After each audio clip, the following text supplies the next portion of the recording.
हरियाणा के अंदर हमने किसान की 100% फसल को एमएसपी पर खरीदने का निर्णय किया है।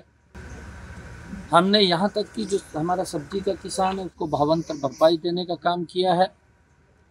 आदरणीय प्रधानमंत्री जी के नेतृत्व में प्रधानमंत्री फसल बीमा योजना के माध्यम से उसको सुरक्षित करने का काम किया है और हमने प्रधानमंत्री कृषि सिंचाई योजना के माध्यम से उनको सब्सिडी दे करके ज़्यादा पैदावार किसान की करने का काम भी हमारी सरकार ने किया है और उसको लगातार एमएसपी पर खरीदने का काम भी हमने किया है।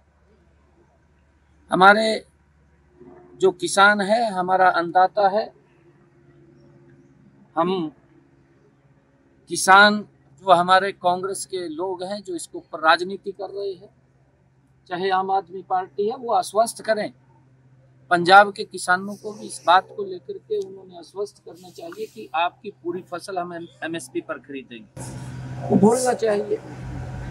पता नहीं क्यों इसके ऊपर राजनीति कर रहे हैं, परंतु दुर्भाग्यपूर्ण है। हमारा किसान है, हम किसान से आग्रह करेंगे कि मोदी जी ने जो काम किए हैं वो किसान की मजबूती में ऐतिहासिक काम किए हैं। आज तक मेरे ख्याल से अगर हम प्रधानमंत्री किसान सम्मान निधि की भी बात करें, 4,500 करोड़ रुपया लगभग आदरणीय मोदी जी ने किसान के खाते में डायरेक्ट पहुंचाने का काम किया है। और हमने हरियाणा के अंदर हम देखते भी हैं, हरियाणा में हमने अपने किसान के लिए चाहे ट्रैक्टर को भी सब्सिडी पर देने की बात हो और चाहे अन्य एग्रीकल्चर इंस्ट्रूमेंट उसको सब्सिडी पर देने की बात हो, हमने लगातार किसान को सब्सिडी के ऊपर दे करके उसके खर्चे को कम करने का काम हमारी सरकार ने किया है।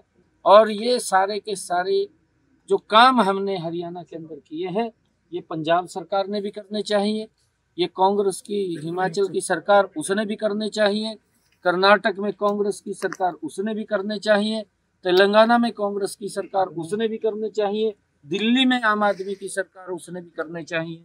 क्योंकि किसान के नाम के ऊपर राजनीति दुर्भाग्यपूर्ण है।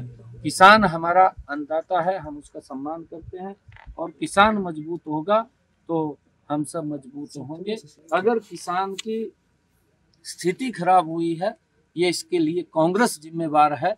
लंबा समय कांग्रेस ने देश के ऊपर शासन किया, अब तो राजनीति कर रहे हैं इनके नाम के ऊपर, परंतु मोदी जी ने पिछले 10 वर्षों में एक एक कदम जो भी किसान के हित के अंदर उठाया है वो मजबूती से उसको मजबूत करने वाला, उसको सशक्त करने वाला कदम है। और मैं जब ये भी देखता हूँ कि अगर हम अंतर देखें, मैं आपको बताना चाहता हूँ क्योंकि इन बातों का पता होना चाहिए, मेरा किसान भी इस बात को जानता है कि जब 2012-13 की बात है, कांग्रेस की सरकार थी, उस वक्त डीएपी खाद का एक थैला 467 रुपये का मिलता था, 233-34 रुपये का यूरिया मिलता था। परंतु कांग्रेस की सरकार रहते हुए अगर ये सच्चे किसान हित ऐसी होते तो वो डीएपी और यूरिया का दाम ना बढ़ने देते, परंतु इनके समय के अंदर डीएपी 1200 प्रति थैला चला गया और यूरिया भी बढ़ करके 3 गुना ज्यादा रेट उसका हुआ है। परंतु कांग्रेस ने, दिल्ली में भी कांग्रेस की सरकार, हरियाणा में भी कांग्रेस की सरकार और इंडी गठबंधन के जो लोग हैं जुड़े हुए हैं ये भी सारे इकट्ठे थे उस वक्त भी, तब भी इन्होंने किसान की चिंता नहीं की। आज राजनीति करते हैं किसान के नाम के ऊपर। परंतु 2022 के अंदर इसके दाम फिर बढ़े अंतर्राष्ट्रीय स्तर के ऊपर, परंतु देश के अंदर नरेंद्र मोदी जी की सरकार, किसान हित ऐसी सरकार बैठी थी, उसने उसके ऊपर रोक लगाई कि इसका एक भी पैसा हम बढ़ने नहीं देंगे और वो किसान को आज भी उसी दाम में मिल रहा है। अगर आप अंतर्राष्ट्रीय स्तर के ऊपर उसके यूरिया या डीएपी के खाद के भाव देखेंगे तो डीएपी खाद अगर हमारे पड़ोसी देश है, चाहे चीन है, पाकिस्तान है, चाहे बांग्लादेश है, पड़ोसी देशों के अंदर अगर आप लोग पता करेंगे तो वो 3,000 रुपये का थैला 3,500 रुपये का मिल रहा है।